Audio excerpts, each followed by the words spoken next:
As part of the Talent Suite, Talent Insight allows for a user to easily report on their data, access the information within their Talent Suite, and also to gain insights in that data as recommended by the Watson Analytics engine. You'll see when they're brought to their Talent Insight homepage, it's a very clean interface, including a variety of pre-existing questions that have already been asked of the system. There's a variety of them available here to a user to prompt their data discovery, allowing for them to click through in any one of these pre-selected questions, allowing them to see any of the information around average employee performance ratings or any other type of demographic.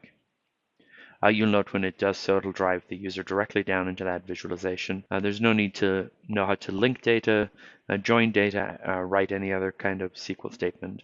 Your data is presented to you immediately. It also allows you to drill through that data into multiple other visualizations of that information based on what I want to see. But these pre-configured questions are only part of the solution. We also have the ability to directly interact with Watson, and you'll see again very simple interface for the user with the ability for them to simply type in the question that they would like Watson to analyze. So we're going to start with a few scenarios in here. Let's start initially with some basic demographic data. And I just want to know how many employees I have by job title. So we'll just start to type it in. And you'll notice as I do so, Watson is suggesting answers to me based on the data sets that it has available. But we're going to go with by job, and you'll see when I go into by job, it has a variety of different components of job that Watson is aware of. But this time we're going to take a look at it by job title. And when I do so, Watson is going to take a look at all of the data sets that it has at its disposal, and it will then recommend back where that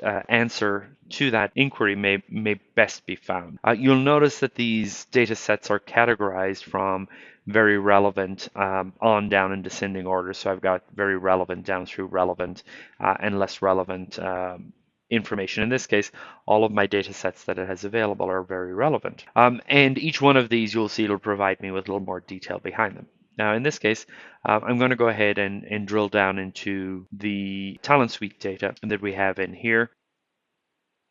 And when Watson completes that, you'll see it will bring me back to my result set. And again, presenting to me my information. A little bit about what I'm seeing here on the screen.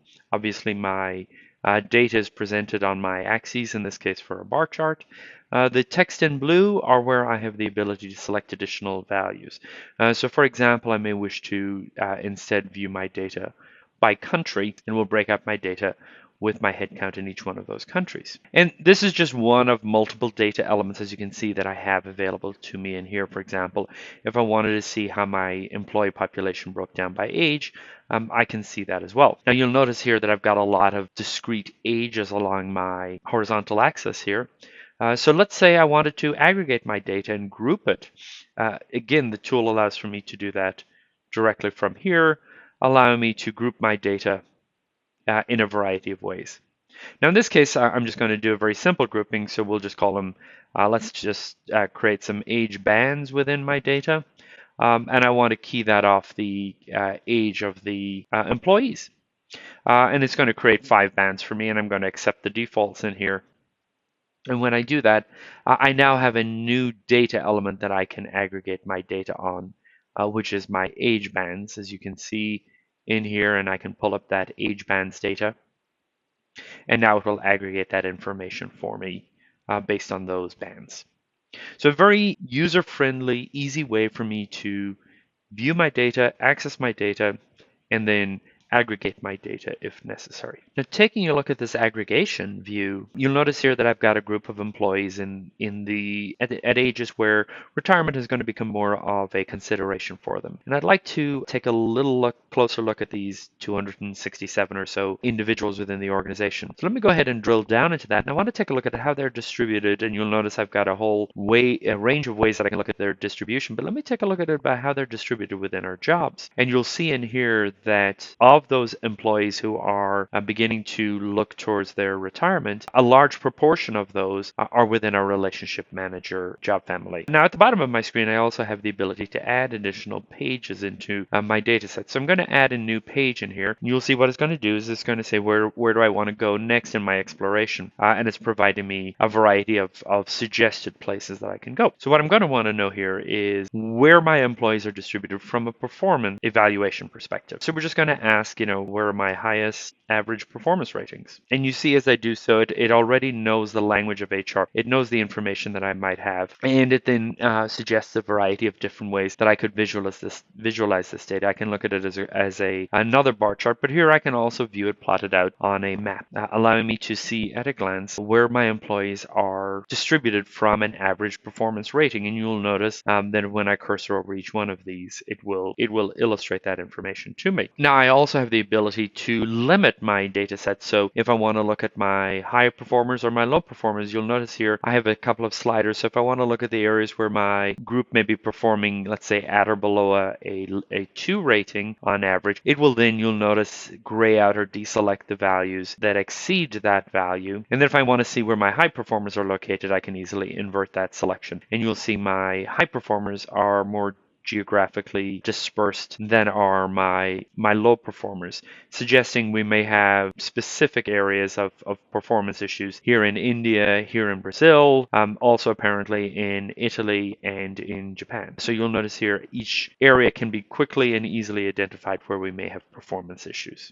Continuing my exploration, I'm going to add another page in here now, and I'm going to take a look at my skill distribution. So I have some idea now about my performance ratings, but let's take a look at it by my skill distributions. And again, I don't want to look at this geographically, so I'm going to start a new query in here, and I'm going to ask, how many employees we have by skills. So again, this is a little bit like the initial search that I ran where I was looking at by job, but this time I want to look at it by skills. And when I do so, it will allow me to view my data. Now, in this case, rather than, again, choosing the initial recommendation of a bar chart, I'm going to look at this in a tree map, and you'll see the visualization is presented to me, showing me in each of the skills the number of employees who currently possess that skill. So again, at a glance, I have the ability to see where my employees are, where I have a high number of employees with the skill, and also the skills that are in short supply within the organization. With this, I can see at a glance if I need to reorient my training or my learning and development resources to focus on developing some of these skills, especially if they fall within some of our critical job families. Now,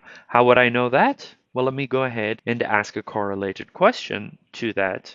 And I'm going to ask again, what skills are needed by job? We'll just go with job title. So now what we're doing is we're looking at not the employee distribution, but we're looking at a job level, what skills are specifically required in here. And you'll see in this instance, it's showing me that of all of my jobs within the organization, the relationship manager position requires the highest number of skills. In this case, there are 12 distinct skills required within the relationship manager family. Now, one of the other things that I would like to point out is across the top in the ribbon, you'll notice that there's a variety of recommendations being provided by TalentInsights into information that are related to the question that I've asked, where the tool has identified trends and correlations in the data that are pertinent to what I'm asking about, but I may not have, and in this case, I certainly have not asked. So it's letting me know in here, comp ratio. It's letting me know in here my highest days to offer for the relationship manager. And notice here, it's also suggesting that the top job title by days to hire is, again, that relationship manager. So again, if I expand this into a page by itself, you'll see here that my days to hire for the relationship manager is significantly above any of the other jobs that I have within here. So what have I learned from here? I've learned that a large proportion of our employee population who are beginning to approach retirement age are in our current relationship manager job function. It is a job function that requires a large skill set of any of the jobs within the organization. And it is also the job that takes the longest amount of time for us to hire new candidates into. All of those are areas of concern, certainly. And finally, all of the data that I have been discovering, all of those insights are being preserved for me here as a series of visualizations, as you can see, that are being saved as I started from my initial exploration into my job distribution, my performance distribution, and then on through those views of the information until finally I've come to my insight relating to the risks and the challenges we may face with the relationship manager job family. Now, changing tacks a little and taking a look at this from a performance and risk perspective. So let's take a look at the data that we have in the suite from the perspective of attrition and attrition risks. We're going to begin here with the average attrition risk view. And you'll see it's showing me that the average attrition risk is distributed fairly equitably across our various job families. So let's take a look at that average attrition risk now within our relationship manager job family we've already identified as problematic, and we'll drill down by country. Now, as I do that, you'll see that I start to see some outliers in here, and you'll see that within Brazil, for example, we do have an outlier in terms of a higher than average attrition risk within that country. Okay, so now I want to change and take a look at it from not just an attrition risk, but I want to take it and look at it from a tenure perspective. So I'm going to change my view here and look at it from the perspective of tenure. And rather than total tenure, I want to change my calculation here and look at it based on average tenure. So now I'm looking at the average tenure broken out by country for my relationship manager job family as based on my initial filtering. What I want to do here now is I want to not look at the current active population. I want to look just at the folks who are no longer with the organization. And now when I look at this, you'll note here that again, Brazil is one of the countries that show up as having a very low tenure, 13 and a half months in this example of folks who have stayed with the organization. So we are having some chronic issues within certainly the Brazilian market with turnover and attrition risk with the current employee population, with tenure for the folks who have left, so they're not staying as long as certainly some of our other markets. And then we're also seeing performance issues with the staff in those markets as well. So we've learned that certainly our relationship job family has got some challenges systemically, but also within some of our markets like Brazil, India, Japan and Italy, we have performance issues, and specifically then within the Brazilian market, we also have issues with a employee population that certainly does not seem to be staying along and has a higher than the norm attrition risk. Okay, so we know we have challenges with attrition, so let's see if we have the talent within the organization to address that. So we're going to take a look now at it from a succession and performance perspective and seeing if perhaps we have the talent within the organization to handle these challenges. So in this case, we're going to look at the distribution of employees where we've got their performance rating and their potential rating within the system. And this time, we're going to take a look at it in a new visualization. We're going to take a look at it as a bubble chart. So we're going to make a couple of changes to this chart to make the data more easily visible. We're going to change our calculation here to the average potential rating, and we're going to change our columns here a little bit. So we want to know how many employees we have in some of these. So we're going to size this particular set here by the number of employees. Okay. All right, so now we have the various data points sized by the employee count. So we want to focus on a subset of these folks, and we're going to apply a couple of filters down here at the bottom. We're going to look just at the folks who have a readiness for a promotion right now. Okay, so we're going to, again, just minimize down some of the folks that we're looking at in here. And we're also looking at folks who would be willing to relocate. So we have, again, an attribute that we're collecting from the employees on the ones who've indicated they're willing to relocate. So as I do this, you'll notice here now we've got a view into the employees who are willing to relocate by country with the performance ratings and the average potential within each one of these. Now, I'm going to change my country view of this to how they break down by job title. And what I've got now here is I've got a view in here. For example, for my relationship manager, you'll see here that I have globally, as I look at my population of employees, I have looking only at my employees who are ready for promotion now and are willing to relocate, so they would be a transferable resource. I have 23 employees who will fit that kind of a profile, which leaves me with a very limited pool of talent within the organization available to me. So what I have learned from this is that the talent does not exist within the organization in a profile that would allow us to move that into some of these markets where we're having problems if such an interest even existed. So as an organization, we simply do not have the depth internally to fulfill the talent needs in some of these areas. So continuing exploration, if we do not have the talent internally to do this, is this something that we can do through external talent acquisition? Bearing in mind what we've already learned about the extended time it takes to staff for the relationship manager position. So let's see what we've got in that area. So let's have a look at the breakdown of positions by job title. All right, so let's see what we are staffing for at the moment. What we find is, you'll note up here, I have currently 82 positions open for the relationship manager function. Now, again, where are those positions based? Well, let's drill across that by country. And as we look at the relationship manager, you'll see here the vast majority of those are in the US, and none of those are currently posted in the markets where we have performance issues. So our strategy right now is failing on many fronts in that we do not have the positions open in the markets where we have the performance issues, and while we have a large number or relatively large number of positions open,